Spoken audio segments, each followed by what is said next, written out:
Okay, let's go smoke that joint. What up, what up? The best ball tournament is back. Last year was the biggest one that we had for the 420 crew, over 1,700 teams. And the final four came down to less than 5 points, and the final three came down to less than 2 points. This was a super competitive tournament, and we're going to be breaking down the championship team here and give you guys some insight because we got a lot of drafts coming. And every Thursday, we got our man Jordan in here from the IDP Army. What is up, y'all? Happy to be back again. This time we're looking at a winner. We're not speculating. We're looking at the winning specimen, all right? So we're going to take a look at this team, see how it was built, constructed, see what kind. We all had trip-ups last season and see how this team kind of overcame, was able to get that W. Hell yeah. And this team, it's our man Derek, D. Lincoln, you'll see, the 104 in this draft. He had a shitload of teams in last year. Not the most, but he had somewhere in the 30s. I think it was 38 or 39 teams that he had. And this was the one that took him to the promised land. And just like Jordan said right now, the slip-ups. Who knew that CMC was going to be a first-round slip-up? And he has him on his team, and it didn't even matter because he backed it up with Saquon and Kyren Williams. Yup. He hit big. He triple stacked those running backs. And like you said, was able to plow through that injury because he had two guys that did hit. And his fourth pick was Dak Prescott, if y'all are watching on YouTube. Man, like that was not a great hit. But then he came back to back with Goff and Baker Mayfield. So he was able to kind of make sure the position was taken care of. He kind of accounted for the fact that, maybe they won't all hit, and it ended up working out really well. And let's shout out the chat here. We got Crispy in the house. What up, Crispy? Derek's in the house. Daniel Berry Sports Highlights. And feel free to leave your questions in as we're going along through this team. We'll be answering questions and shouting out the chat. The Roll in the house. Oh, yeah, and don't forget to get your memberships. We got the monetization back. So if you don't have the green cross next to your name, make sure you hit the $sign at the bottom or hit the join button and get your membership. Show me the money. Jamie in the house. What up? Sup? Let's see what Roll here said. And another Roll, you make a whole bunch of dynasty trades, man. He's all over it, always making moves. Traded JSN for the 103 and a 26 and 27 second. Thoughts, dynasty standard superflex. I feel like this year is the year where JSN is going to hit his top peak because, everybody's out of his way now. I know it's Sam Darnold, but he had Dad Geno Smith, before. He's been on the come up since his sophomore season, but this is the year where I just feel like the breakout's coming. He's going to be the number one guy. Even if they go out and they draft someone or they get someone in free agency, he's going to be the number one. So I feel like you sold a little bit too cheap. I would have want to have waited at least till a couple weeks into the season. I think I kind of like this trade. 103 in a super flex this year. If you're not a big JSN guy, which I'm not, I agree with you. I think he does have a great season ahead of him, but I haven't seen enough of him, honestly, and enough from him to really make me a true believer. And I like Sam Darnold as much as the next guy, but the Seahawks as an organization have been a little bit messy for a while now, and I don't know how JSN is going to perform in that situation. That being said, 103, you got a lot of options this year with the 103.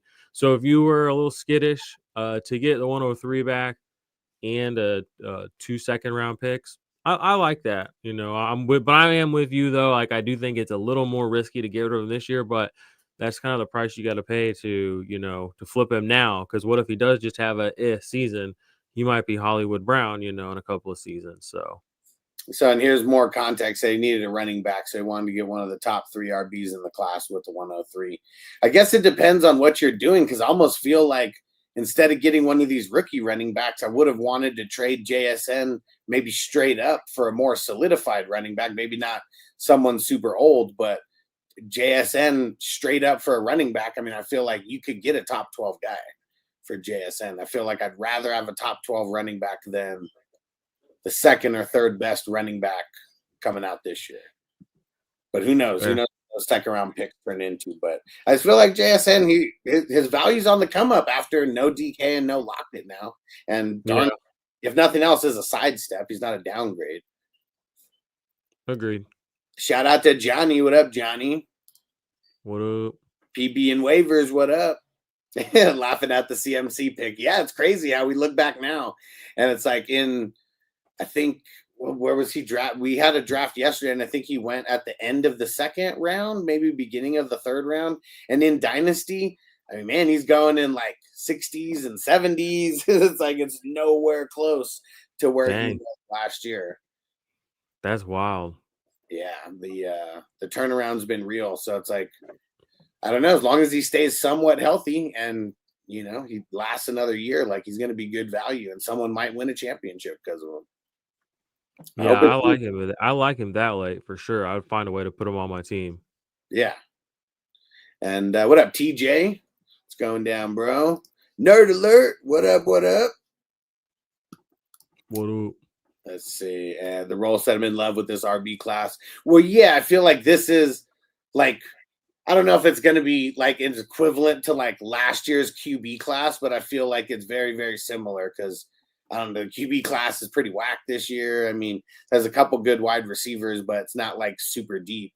I feel like the running back class is the deepest of all the, skill positions.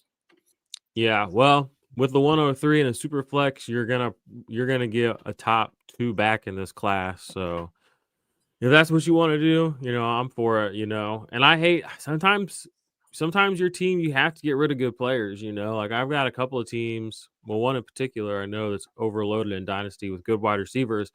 So I'm trying to get rid of one or two of them right now to, like you said, get a good running back. I'd love to get Gibbs. Gosh, I would do almost anything to get Jamar Gibbs on that team. But in all of these Dynasty drafts that I've seen, at least the super flex ones, he's going anywhere from the 107 to the 110. So I offered a guy, AJ Brown. Essentially, there's a couple other things, but it basically came down to AJ Brown for Jahmyr Gibbs. But he's an Eagles fan, so I was just like, yeah. Nerd Alert said he was putting up good numbers with Metcalf and Lockett and the RBs. Yeah, and I mean, really, Lockett was the one who took the back seat last year. Had no shares, but and he did have some good games. I remember he gave me some work a couple of weeks. But I mean, Sam Darnold, DeGeno, I don't know if we really believe. And again, I don't know if I believe in what the Seahawks are cooking up there. So. Yeah, it's going to be, I mean, I feel like at least as of now, it's addition by subtraction because, I mean, what wide receivers are still on the team, who are actually getting any kind of catches.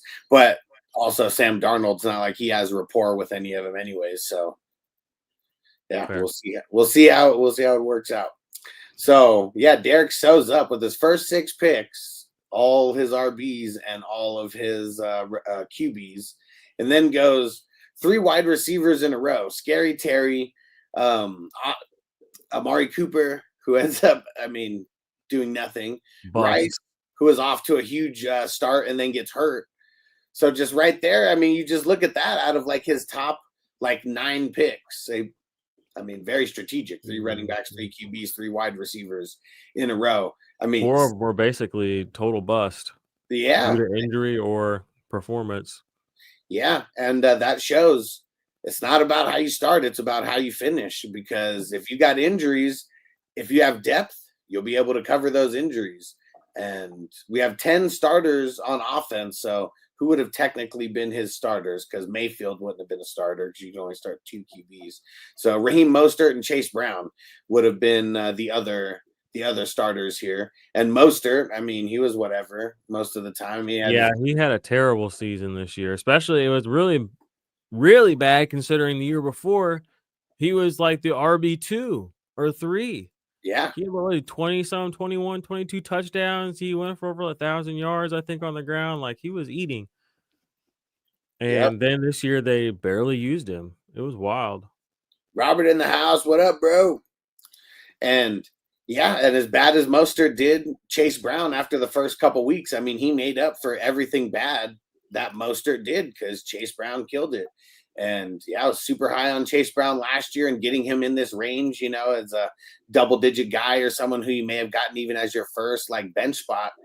And yeah, he killed it. Jerome Ford did solid enough. I mean, he wasn't that good, but he really wasn't that bad most of the time. But I see the pick right Brian there. Thomas. That was a great pick for him there around, what is that, 13? Yes, sir. 13. All right, nerd alert. Smoking one right now. About to smoke it up. Ghost Monkey in the house. What up? Yeah, that had to be, when you look at all of his picks in the top just handful of rounds, because then he started going IDP after this. I mean, that's the one where, I mean, just talking about outperforming, draft spot, like Saquon, he outperformed his draft spot. Kyren outperformed his draft spot. Goff and Mayfield did for sure. I saw Goff get drafted in the first round. He was drafted in the first round this year in the draft that just happened yesterday. So that just shows you how much, a couple People know they can count on him. He's like Peyton Manning. He just stands in there and just slings a rock. It's crazy. Give the man his flowers. Give him an MVP. McLaurin, I mean, I'm sure he outproduced his draft value there, but if nothing else, he was on par with it. And I would say he was more on par. He drafted him as his wide receiver 1 there. Yeah. And he is the guy that actually made it through the season. And I think he did finish as a wide receiver 1 this season, if I'm not mistaken. Pretty dang close. Best season of his career. And then Chase Brown and Brian Thomas, I mean, those are the guys who super outproduced where they were drafted. And I mean, just those two guys probably made all the difference to his offense, because guys like Cooper and Rice and CMC being out, like, you had to have guys like that who are actually coming in and putting up points on a consistent basis. And I know Brian Thomas killed it in week 17, and I'm pretty sure Chase Brown killed it in week 17, at least like 20 points or something, if I'm not mistaken. Let me go check. He was great all season. Yeah, after the first like couple weeks, yeah, he had 25 points in week 17. So yeah, and you look at his points after week 8, Chase Brown didn't have below 23 points. That's crazy. Yeah. And he had more points. It looks like he had more games in the 30s or above than. Yeah, he was crushing people. I'm kind of, I don't know if we'll have to see how they do in the draft before I really, really believe in Chase Brown as like the guy.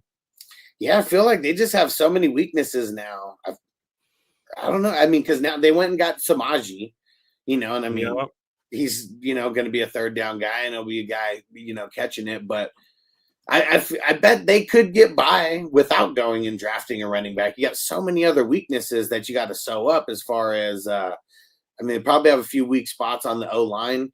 We know they got a handful of weak spots on the defense. The defense is probably where they need to invest more of their draft picks than the offense. Well, if they don't draft a day 1 or day 2 running back, Chase Brown, I mean, he might be in that top 5, top 6 dynasty running back conversation.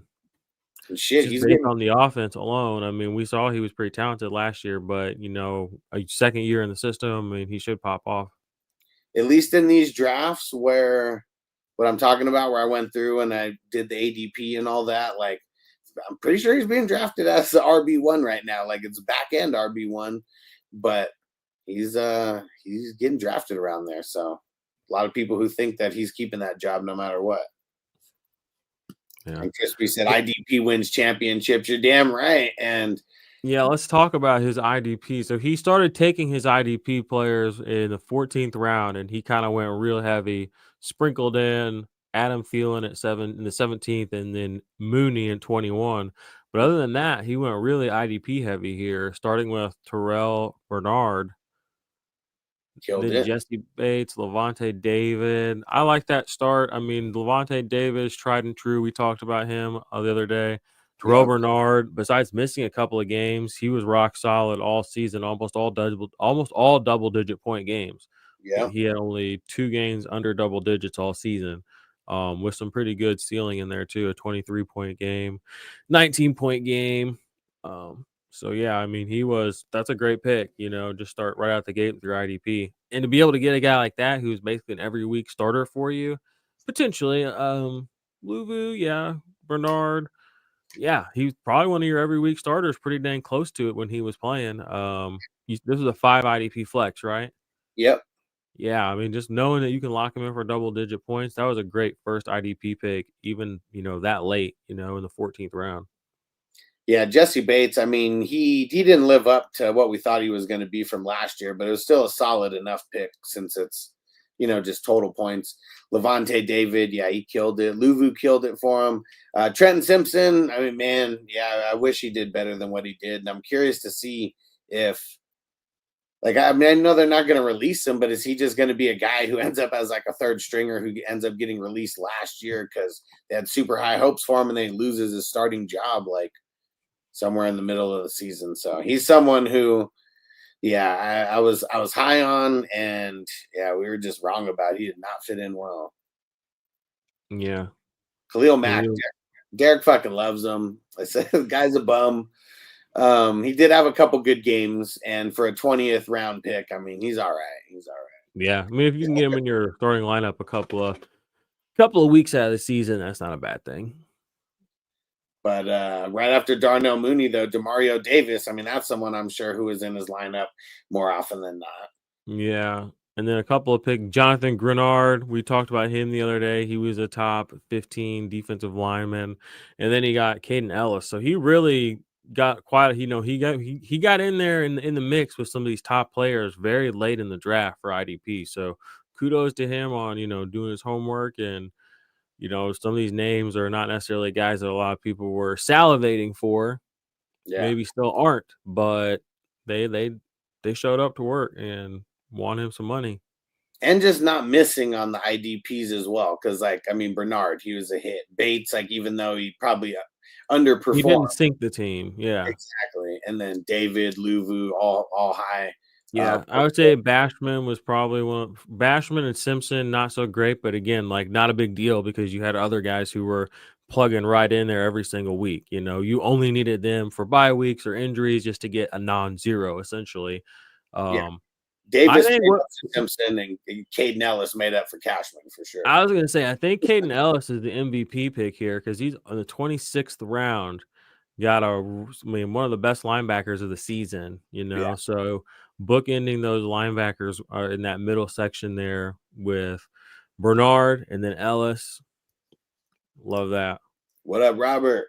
We're talking about last year's best ball champion getting ready for all the drafts that are going down. And this was something that Derek didn't do by accident. So after the Caden Ellis pick, he went 4 tight ends to finish it off. It is tight end premium. And Conklin, Gesicki, Dulcich, and Ertz. Ertz was probably the best pick out of all of them because for the season, I'm sure he probably played more games than the other guys played. Like, since your best players play, he's probably and he actually had a good season. I mean, I think he was a top 6 tight end. Yeah, and I don't know how he got the last pick. Might not even got drafted in a lot of them. A lot of them he didn't get drafted because he was drafted in this range, and it depended on when you drafted for best ball as well, because for a while until Ertz went to the Commandos, because we started drafting beginning of April. I don't even remember when they made the move to pick him up to get him over there. He probably wasn't drafted at all.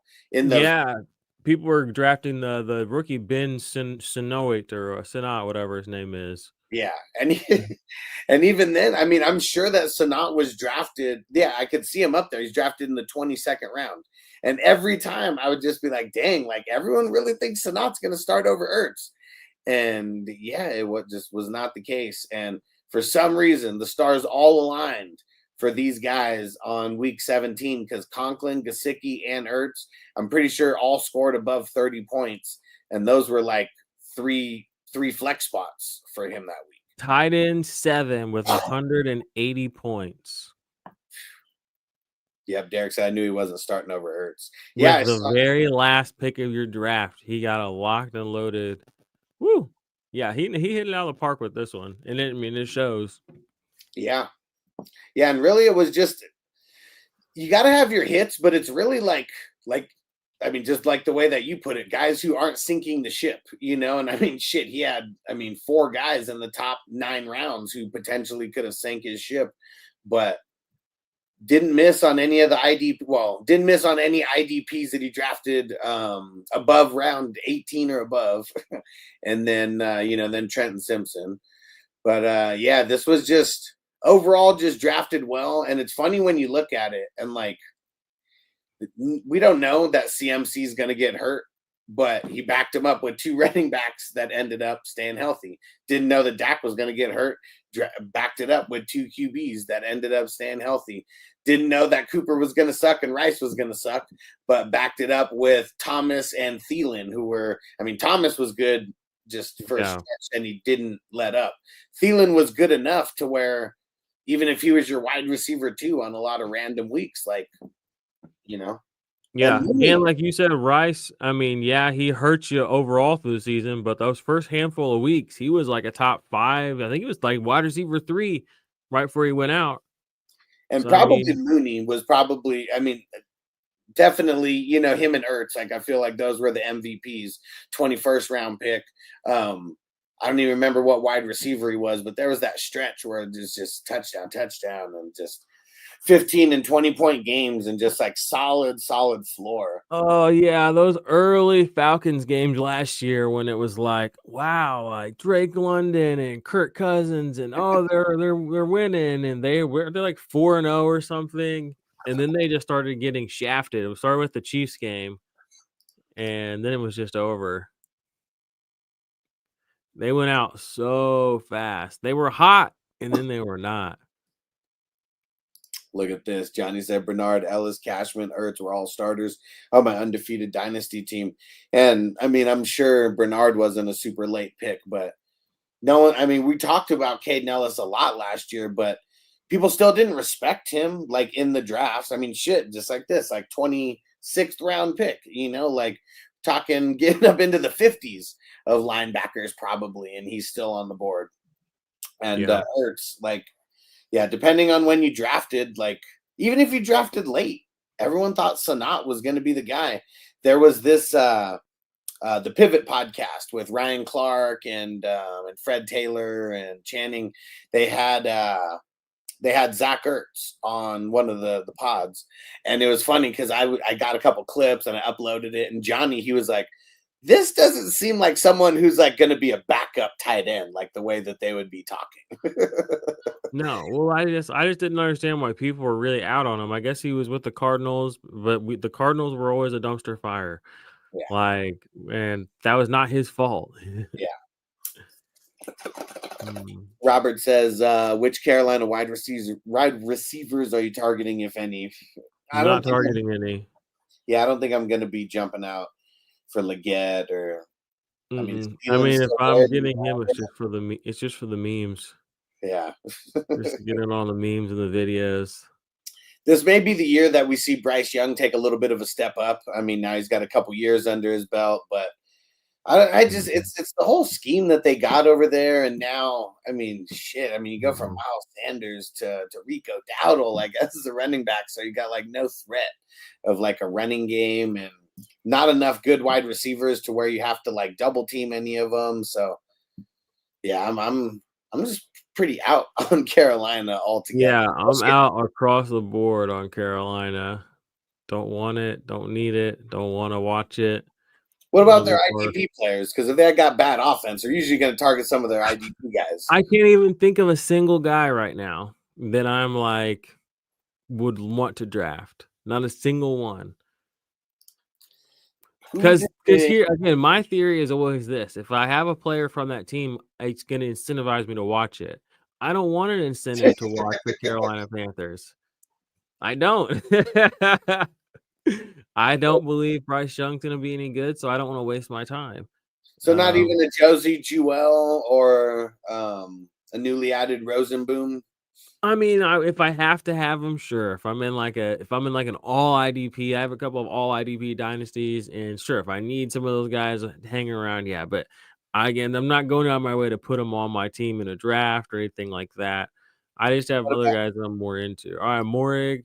I didn't know he was on. I didn't know he was on the Panthers right now. Yeah, he's one of the recent free agent signings. They got rid of Xavier Woods. And Okay, I need to catch up. I need to go to Adam Schefter's Twitter profile and just scroll through the last like 3 or 4 days, get all caught up. I did like 2 days ago, was almost caught up, but so much. It's kind of been a wild little bit of a free agency. Actually, a lot of meaningful moves. It feels like. yeah, because a lot of the defense is like guys are just on like 1 and 2 year deals. So it's just like so much movement every single year. And Yeah, I saw a lot of linebacker stuff happen with like the Jets. yeah, They signed Davis. They released Mosley. I think they signed another guy. Wasn't Sherwood. They yeah, gave yeah, him some money. yep, Um, and that was like that's like 4 linebackers deals just for the Jets. yeah, yeah. And I mean, at least for the Panthers, I will say Robinson and Brown, their defensive ends, those are always the guys. I mean, at least I know Robinson was, where he was just always available as a free agent. People pick him up and they drop him.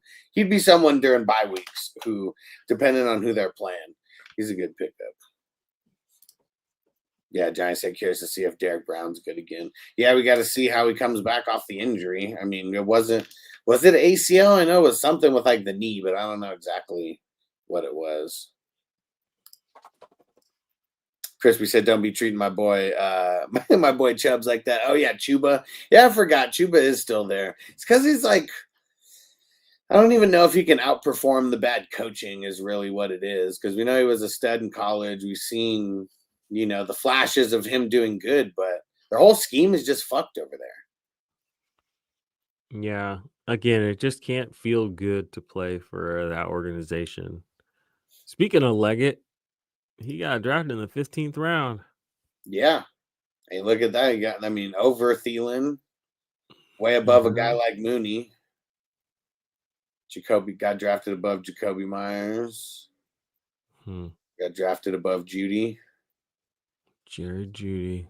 It's the rookie fever. I mean, that's like it's so tough because some of these if the pop off. You just don't know which ones. exactly at this point in the NFL, like a couple of them are gonna pop off. Like you said, there's gonna be a couple of guys that are gonna be league winners. Like he got Brian Thomas. Whereas somebody drafted, I saw like Marvin Harrison, like in the second round of this draft. I think is what I saw, and it was like crazy. And then Malik Neighbors went like the 4th. So it's like you said, 2 of those guys were amazing. One of those guys was terrible, and the worst one was the one that went first. Like it's just like it's tough, man. Like you don't really know who's gonna be the hit. Yeah, Marvin Harrison went at the 2-6. Roma Dunze at the 10-6. Neighbors at the 4-7. I mean, he paid that off barely, though. I feel. Yeah, but the way weeks he played, he definitely did. But like you said, the being injured was kind of annoying. And then, Brian Thomas at the 13. Like that was the best one though, to get him in the 13th round. Yeah, that was a hit. Derek said, "I told y'all Neighbors was him." I mean, if you're drafted as like the number 2 or number 1 wide receiver, like in the class, like we know that you're dope as fuck. It's really the guy who's throwing them the ball. Like that was always everyone's issue when Neighbors. And who the fuck is going to be there this year? Is it going to be Rodgers? Is it going to be Jameis Winston? Like we're hearing all these rumors, Russell Wilson, but like who the fuck is it actually going to be? Oh, I don't know. I had this crazy mindfuck thought this morning that the Steelers might like be psyching everybody out, and they're going to re-sign Russell Wilson now that DK Metcalf is there, and they're just going to do that again. Yeah. I was like, oh, I could see that. I don't love that, but if I have to cope, I would like that. That's copable. I could be like hype about that. I just do not want Aaron Rodgers anywhere near the Steelers. I don't want him to. I don't want anybody. Every time I see a tweet about it, I cringe a little inside. I'm like, stop putting this out there into the universe because that's how shit happens. So stop it. Like, get him to the Giants. Get him to the. I was so hopeful. I was like, man, Sean McVay's just the kind of chode that's going to sign him and just make him little butt buddies. And they already got Devontae out, and then it didn't happen. I was like, oh. So I don't know. I'm scared. I'm so scared that Aaron Rodgers is going to go fuck shit up for the Steelers. Yeah. And not in a good way. Yeah. And Toyota One said, how's Dowdle going to affect Chuba stock this year in Carolina? Probably not much, because I don't think that like Chuba is like going to be drafted way higher than what he was last year. I mean, a little bit for sure, but I don't think he's like moving significantly up. And I don't think that Dowdle is good enough to like make him significantly drop from where he was last year. So yeah, it was a pretty blah move altogether. They need something. I don't think Dowdle was it, but No. Lamb and Hurts killed me in the money rounds this past year. I had 14 teams make the final, and I think they were at the bottom 14 finishers. Ouch. Yeah. I mean, a lot of big time. I mean, that's two right there. CD Lamb and Hurts. I mean, I'm sure they were on a lot of teams that made it to the playoffs and made it to the finals, and then you literally just don't have them in the finals, and that sucks. That sucks. Robert says, a Steelers hater. It says morning, but I'm assuming nothing. I want nothing more than Aaron Rodgers to go to Pittsburgh. Yeah, I just don't think it would be a good fit. If anything, Russ is a better fit than Rodgers, and he's probably, like I said, let's just run Russ and DK back again. Fuck it, like let's do that. And all of this is completely moot. As long as Arthur Smith is in charge of anything, because that guy is a dumbass. I don't know how he keeps getting jobs. I mean, every single place he's been has gotten worse while he's there. So why do people keep bringing him on their staffs? Like, he doesn't do anything positive. Like, maybe he knows what to do in a technical sense, like he can do the job, quote unquote. And maybe he like has connections with these people, but there is no track record of success for this guy anywhere, as far as I can tell. And if there was, why is he on his third or fourth OC job in the last 5 or 6 years? If he's so good, I just don't understand. Yeah, it's been all bad for the Steelers offense the last couple years, and I don't know. Really, all started. You know where Arthur Smith needs to go? Where? To Carolina. That's where he needs to go. He would fit in really well over there. Because everything's been downhill ever since they went after Kenny Pickett, and even that year when they drafted him, I was like, there is not one QB that should be drafted in the first round this year. I was like, who's going to be the QB that drafts one QB in the first round? And it was there's only one scenario that the Steelers can do right now where they can make everything better, in my opinion. And I've been saying this for like 4 years now.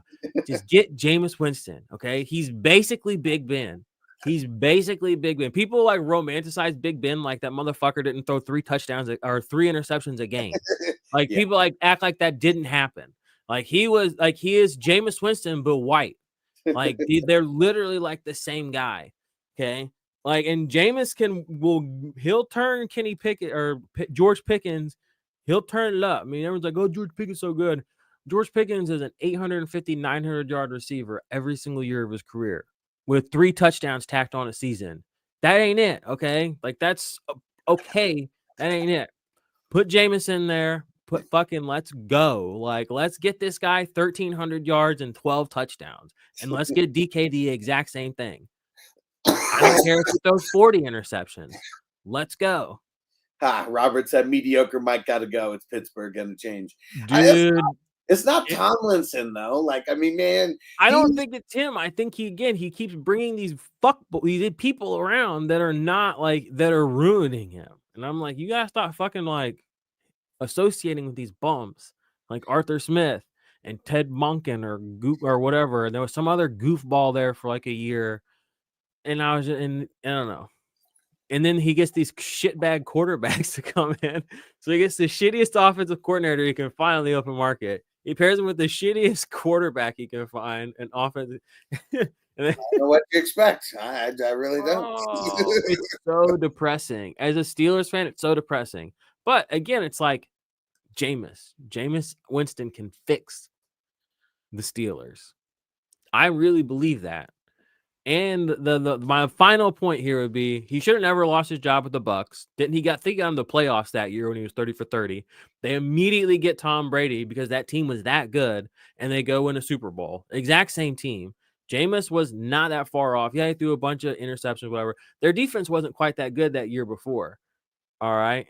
Yeah, Mike Tomlin just brings in guys that just do, and to a certain degree, you know, that I guess that military background, Michael Tomlin just wants guys that are going to do what he says. Yeah. Which is good to a degree. Like, you want guys that are just going to go to work for you, but they got to be the right guys. They can't be bums. Again, I'm sure Arthur Smith is a submissive, good little bitch and just does whatever the fuck he's told to do. And I'm sure Tomlin loves that, but he doesn't win football games. Yeah. And he's not even like, I don't even like, these guys piss me off because they're not even Steelers. Who is Arthur Smith? He's not a Steel. I mean, he works for the Steelers. He's not like, he'd rather not represent my organization. Get him out of here. Yeah. What up, Nick? And yeah, bringing in the yes man, I mean, for sure. Yeah, it's definitely an issue. I guess it's tough, man, because you want guys who you know are going to be there. You want to know that guys are going to be like, you know, playing your brand of football. But yeah, you need to take a chance with a better OC. That's the one. Better OC, and just quit goofing around with these quarterbacks, man. Like, and Russell Wilson and the thing is, like, Russell Wilson and Justin Fields are both still starting quality NFL quarterbacks. But Arthur Smith ran that team into the fucking ground. Like, he'd never ever put his foot on the gas at all. It was run, throw, run, throw, up a score, run, throw, down a score, run, throw. Crispy said it's our year. every year for the Cowboys. And Nick said, can't wait for the season to start in our WWE Royal Rumble year 2. Yeah, and I already got WWE 2K25. Probably going to be doing some streaming on that in a little bit. But what do you think about that, Jordan? For one of our draft startups, we do a Royal Rumble, and whoever lasts the longest, they're the number 1 pick. Whoever lasts the second longest, they're the number 2 pick. That sounds like a fun way to do it. You pick your characters, and then everyone comes in at random. And so I'm not controlling anything. It just I start the match, and then we just watch it and play it out. That's what's up. The Key's bringing in Winston and Flacco and sub in and out every couple weeks.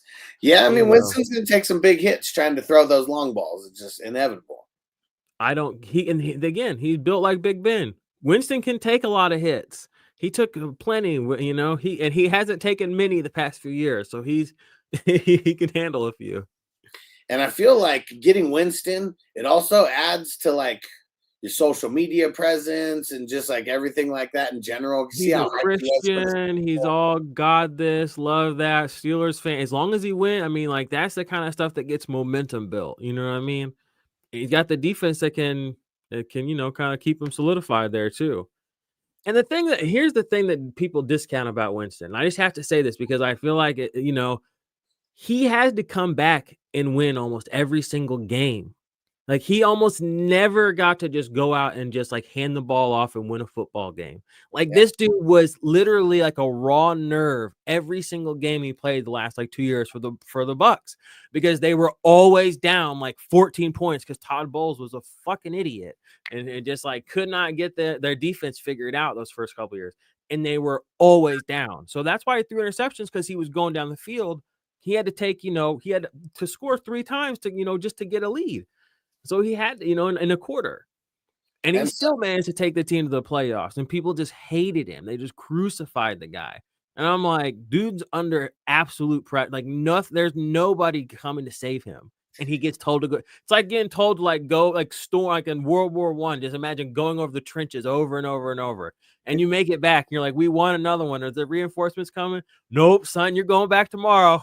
We believe in you. And you still do it, and they get rid of you. It was just wild. And Luis said, how do you feel about Najee going to the Chargers? Will he be Najee again, or will he actually break out? He gives me headaches. Yeah, but I feel like a lot of that is because of the Steelers, though. Like, I mean, their line has been way worse than it was, like, going back like 10 years, you know, when they were in the heyday of like Big Ben and maybe some of the best Steeler teams we've seen in this century or whatever.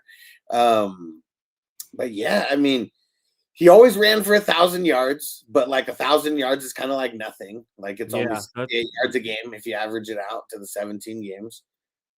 But do they keep J.K. Dobbins? Do they end up going and drafting someone? Like, it's not like they paid him an insane amount of money, but I feel like he is going to be the RB1. Even if they do J.K. Dobbins, I don't think they're gonna bring J.K. Dobbins back, like you said. I think, like you said, it was just a 1-year deal, like $9 million or something like that, which is not like FU money for a running back. It's not bad money for a running back, though. I think he might have one of the better seasons of his career, just because change of scenery, different organization. Again, nothing wrong with the Steelers. I love the Steelers, but sometimes players on certain teams get pigeonholed into certain roles and just kind of, you just have baggage. You know what I mean? Like, you run a certain way because that's the way you're told to run. That's the way it always just kind of goes. And I feel like bullshit is it that, I mean, you like the Steelers. I know Robert's a Steelers hater, but everyone, like, did it not look like Jaylen Warren was just getting better plays called for him?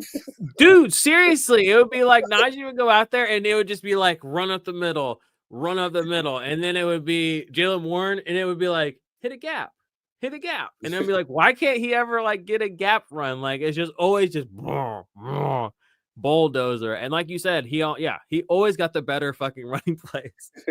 Arthur Smith is a fucking diabolical piece of shit. Derek said it did look like that. Yeah, I mean, I couldn't be the only one thinking that, because I had Najee in a couple places, and yeah, he's just running right up the middle, right into his own lineman, or right into. He'd get plenty of carry. He'd have like 14 carries for 13 yards. Like, I feel like I saw him have that stat line like every single week. I'd be like, oh my god. And then Warren will get like just one play, like to somewhere to the outside, and then breaks it off for 7 or 10 yards or whatever. And everyone's like, Najee fucking sucks. Why can't he get any yards? And it's like, they don't call any plays for him where he doesn't run right up the middle. Yeah, it was annoying. So dumb.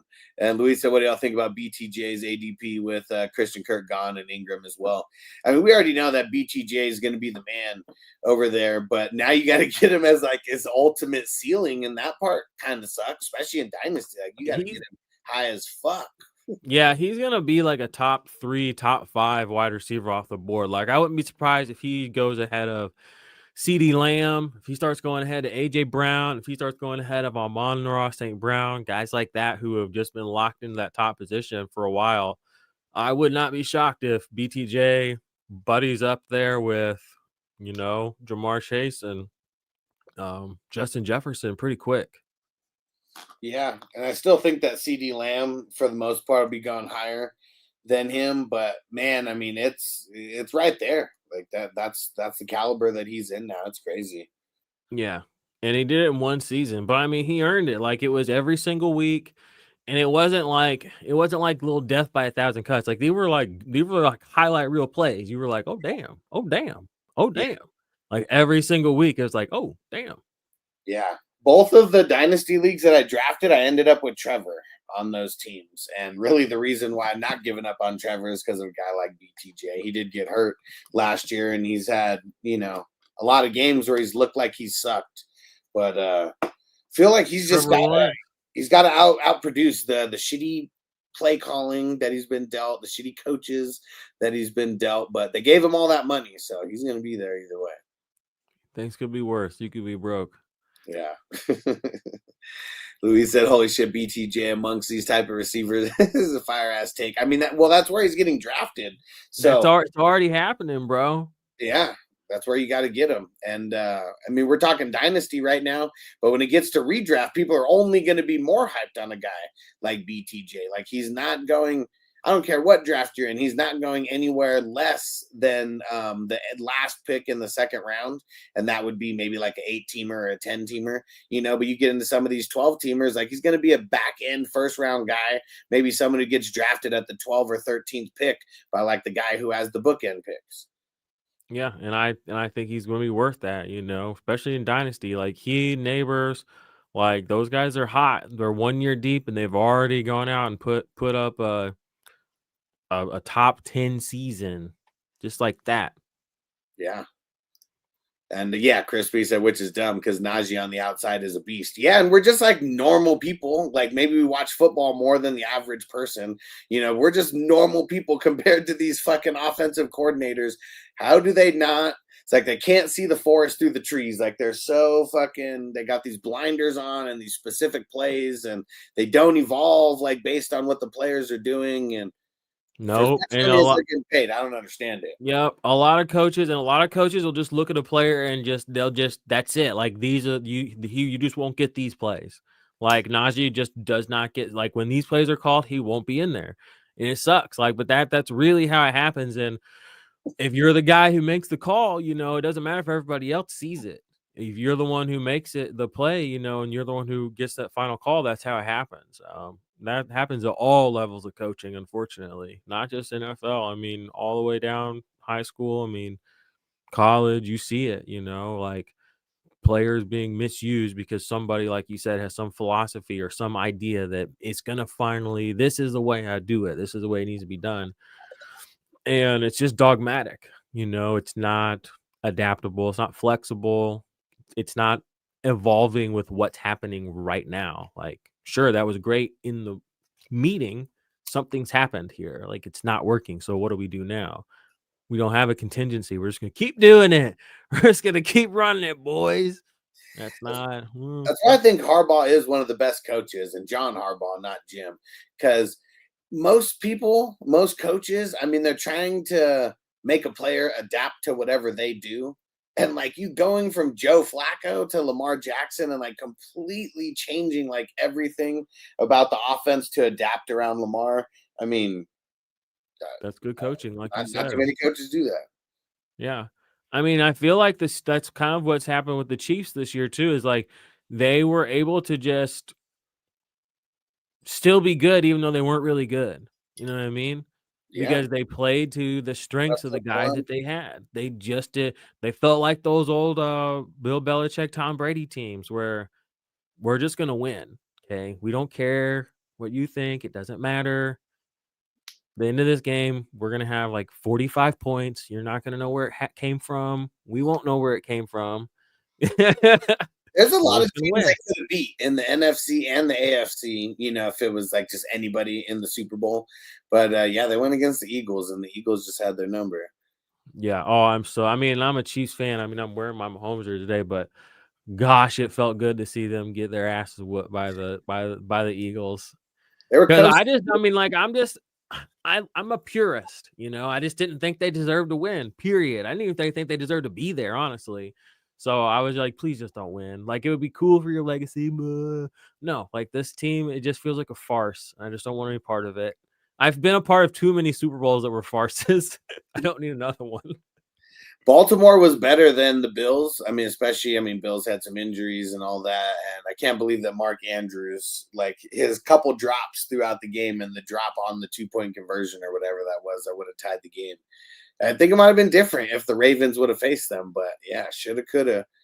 And yeah, the Chiefs are good. It's just they don't make a lot of mistakes, and they made a shitload of mistakes in that Super Bowl. Yeah. Well, I mean, they got Kareem Hunt back. I mean, they're literally running the 2018 Chiefs right now this year, and they still made it to the Super Bowl. So that's good coaching, Like Travis Kelce had a down year, and they still made it to the Super Bowl. Like, how did that even happen? Mark Hollywood Brown didn't do anything. DeAndre Hopkins didn't do anything. Xavier Worthy did a little here and there. Rashee Rice went out like week 3. Isaiah Pacheco didn't exist. Carson Steele didn't do anything, and they just went to the Super Bowl because Noah Gray caught like 4 touchdowns. Yeah, Kadarius Toney at one point on that team. Yeah. And Luis said, so if the ADP is BTJ taken by the 3rd round or less, what do you predict his 2025 rank will be? Somewhere inside the top 12. But thing is like when you take a guy, I don't know, 6th, 7th, or 8th, as long as he finishes in the top 12, I don't think you're mad at it. Because if you take Jamar Chase number 1 and he finishes number 3, I don't think, can't really be mad about it. Like, it's where you had to take him to get him. So if you want, I mean, I think he's going to hold value. Even if he takes a tiny step back this year, I think he's going to hold value just because of it being so early in his career. You know what I mean? Yeah. Robert said, how much do RB coaches plan to who gets used when? I don't think the RB coaches have too much input other than when they're game planning, like nothing during the game, probably. It's more about making sure that these guys know the game plan and helping them with different drills. And it's more like the guy who's more individually hands on to get them to progress as an NFL running back. Yeah, like you said, I don't think. I mean, they might chit chat with the coaches that make those calls or the OCs and stuff, but that again, like these guys are power hungry, idealists, many of them, they're not going to ask, a specific position coach probably if they should swap these players out. If they've already got they've got it all figured out. Just ask them. I guarantee they do. But they won't say it like that. They'll say they love to learn and they'll say all the right stuff, but it'll really be like, here's my playbook. Robert said just took BTJ at the 110 before Saquon and was happy about it. And I'm an Eagles fan. I mean, especially when you're talking dynasty. I mean, that's why Jaden Daniels is like the 101 in like most of these dynasties, right? Because it's his second year and just like the potential seems like it's through the roof. The potential seems to be like he could potentially be the number one QB one day and back it up for a year or two. And BTJ, the way that he looked last year, seems like he does have the potential to hit wide receiver one. Might not be this year, but maybe another year or two, maybe a third year, fourth year, like extreme breakout. But he's got that downfield like potential, and like Trevor wasn't scared to throw it to him downfield, and that's what is like.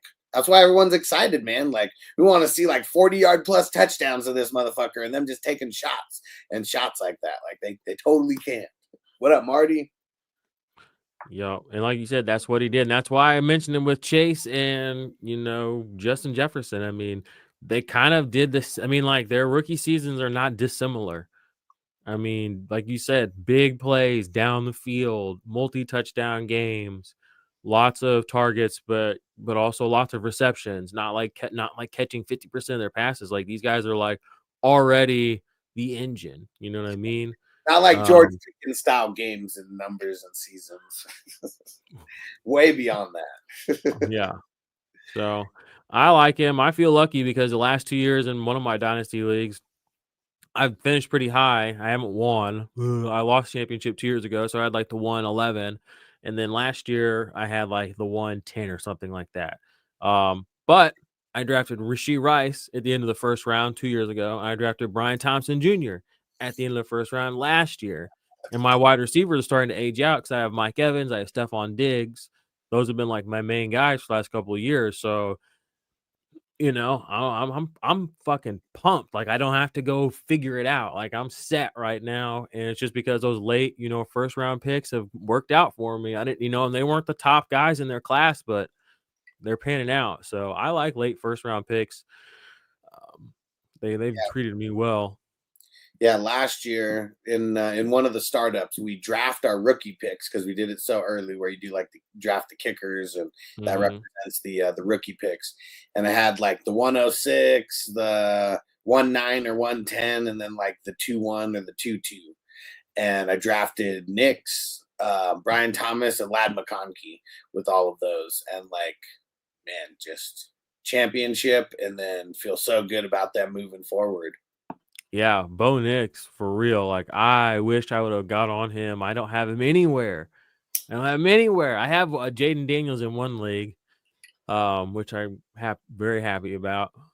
But I wish I had some Bo Nix. I'm not necessarily a big Denver fan, but I like, they're in the same division with the Chiefs, so I do watch them a couple times a year pretty closely. So, and the first draft that we did, Bo Nix was drafted in the first round of the of this tournament. I can't remember what pick. It was Chris who picked him there. But yeah, we seen Goff get drafted in the first, saw Bo Nix get drafted in the first, and it's getting QB heavy. Before we go, what are your thoughts? Speaking of Denver and Bo Nix, what do you think about Marvin Mims? He kind of flashed a little bit last year, a couple of times when they needed him to. And he's still very young. He'll be his third season. I'm kind of hopeful that we might have a little third-year breakout. Don't get those very often anymore, but he was drafted by Sean Payton. And he wasn't used much his first year, but that second year, this last year, definitely more good games than bad. Still not like great, but he definitely did a lot more than the first year. So I'm curious to see if he can pull into something more reasonable this next year. But what do you think about him? Before I answer that, Toker1 on Rumble, thanks for gifting the 420 crew subscription. He said, "Can I gift this to someone I know?" I don't think so. I think it just automatically disperses it because I'm not. I know that this is like brand new, so I'm not even sure how they disperse it on Rumble. I know on Yahoo, on YouTube, it's random also. But appreciate it, brother. So Marvin Mims, I love the projection because of Bo Nix. And yeah, like you said, he's drafted by Sean Payton. So we know both these are Sean Payton guys. It's Cortland Sutton and like that's it, right? I mean, I know they got Evan Ingram now. So I mean that could take a couple targets away from him, but I just feel like he is going to be one of those guys. I mean, we're drafting him in these dynasty leagues, getting drafted in like the mid-teens. I've seen him drafted in the round 12, 11, like at like the earliest, but most of the time he's getting drafted in like the 15th, 16th round, as like one of your bench guys. And I feel like just how young he is, this new Denver team, I mean, they're on the up and up, man. I'm a fan of a handful of their offense, bunch of their IDP. We talked about a handful of their IDPs as well. So yeah, I'm getting on board with a lot of these players on Denver. Nice. All right. That makes me excited because I almost dropped him a couple of times. He was in that category guys. I was like, well, I need some bench space. Do I drop Denzel Mims? Like literally over the last 2 years, I've thought about that probably a dozen times. Yeah. But I just never did. And now I'm like, ooh, glad I didn't, because I'm sure somebody would have picked him up, but there might be something there. I don't know if there is, but there might be. Yeah.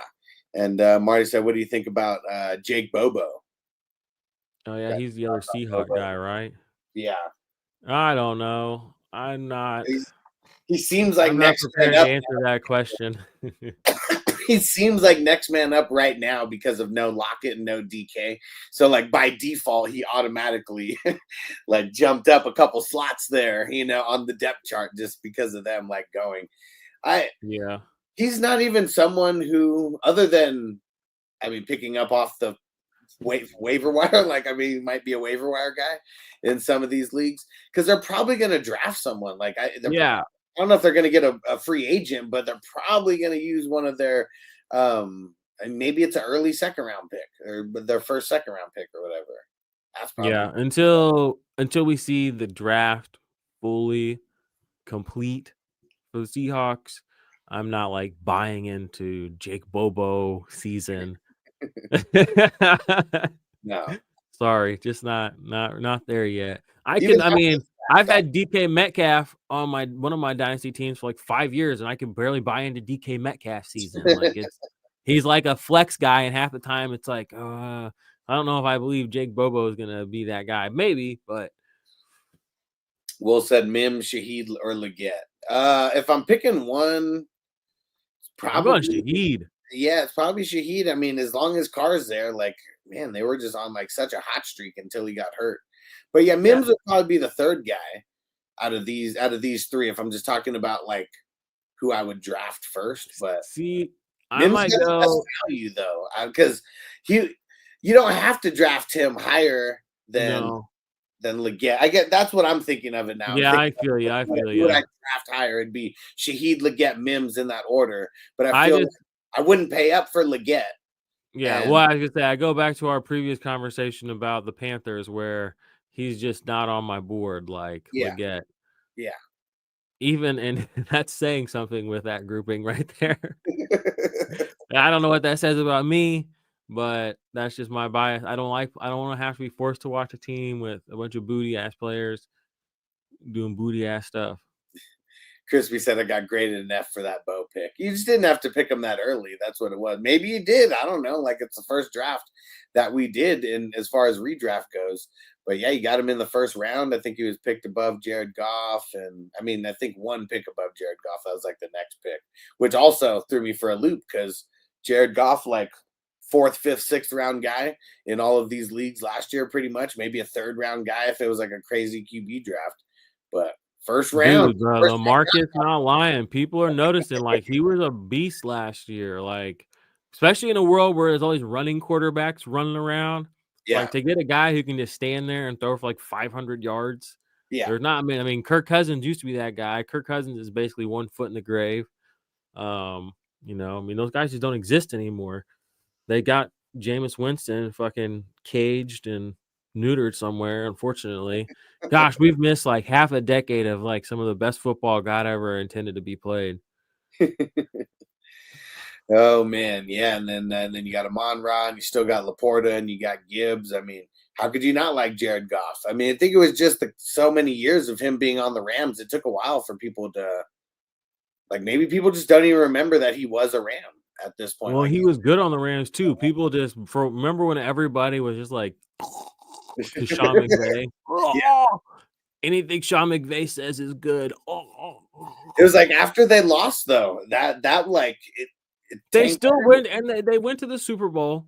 They lost to a fucking good Bill Belichick, Tom Brady Patriots team. Okay. A lot of people, that's happened to a lot of people. Sean McVay is not the first person to get waxed in the Super Bowl. Okay. Jared Goff isn't the first quarterback to get waxed. He only scored 3 points though. That's why. Like, even if he would have thrown 1 touchdown, but that's not Jared Goff's fault.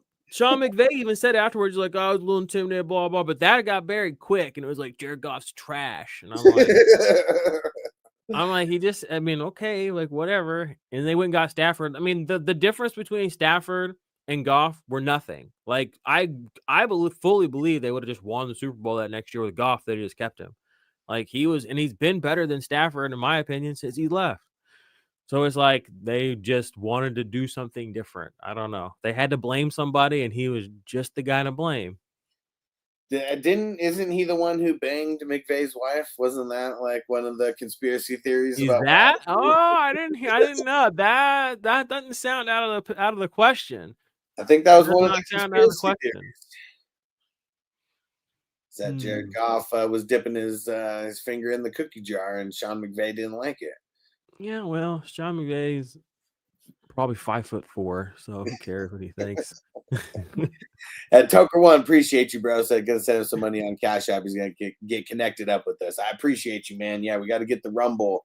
Got to get Rumble growing over there. Rumble, baby, free speech, safe free speech. Yeah, Rumble.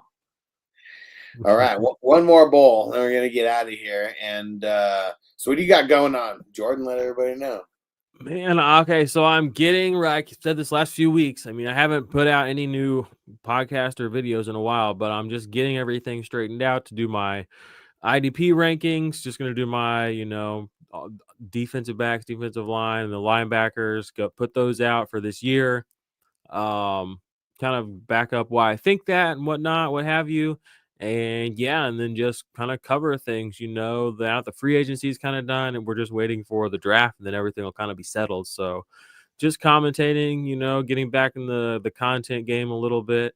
Got to start doing some of these drafts that you got going, looking at more draft boards and kind of just hopefully pointing out, where things could be done differently or done better, or what I think that might look like. And yeah, just get back into the fantasy football, the content game, man. It's been it's like I said, it's been about 18 months. Been doing this with you now for the last month. So it's been good to get back at the studio set up again and, jump back into it. I know the podcast people have been missing it, and yeah, just get back out there and win some money, win some fantasy leagues. Hell yeah. So we're going to be doing these drafts damn near every day. It's $11 buy-in. Last year, it was $5,000 that the winner got, and a lot of prize money given out. And if you join the 420 crew, you can join for free over on Patreon, 420crew.com. I'm posting pretty much every day or every other day with all the league links, the new ones that are coming out. But there's pretty much one every day. There's always a slow draft fill-in as well. So if you work a schedule where you can't draft at 6 o'clock at night West Coast time, we always have the slow drafts filling up where it's a 4-hour max clock per pick, and the clock pauses at night, so you don't have to worry about it auto drafting in the middle of the night. But super fun.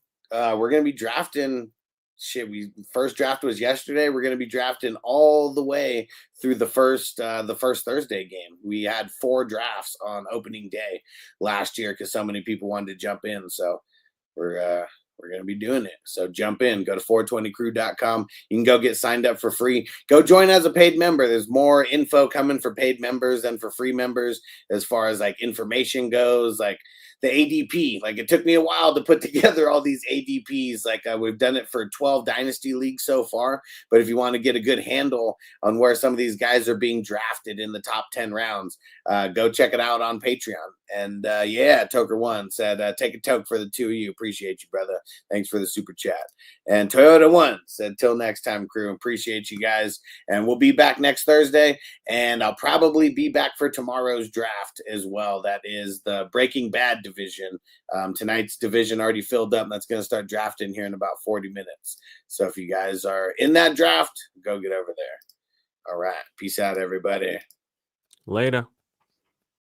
Defense on me. I don't want them to gain another yard. You blitz all night. If they cross the line of scrimmage, I'm going to take every last one of you out. You make sure they remember forever the night they played the Titans.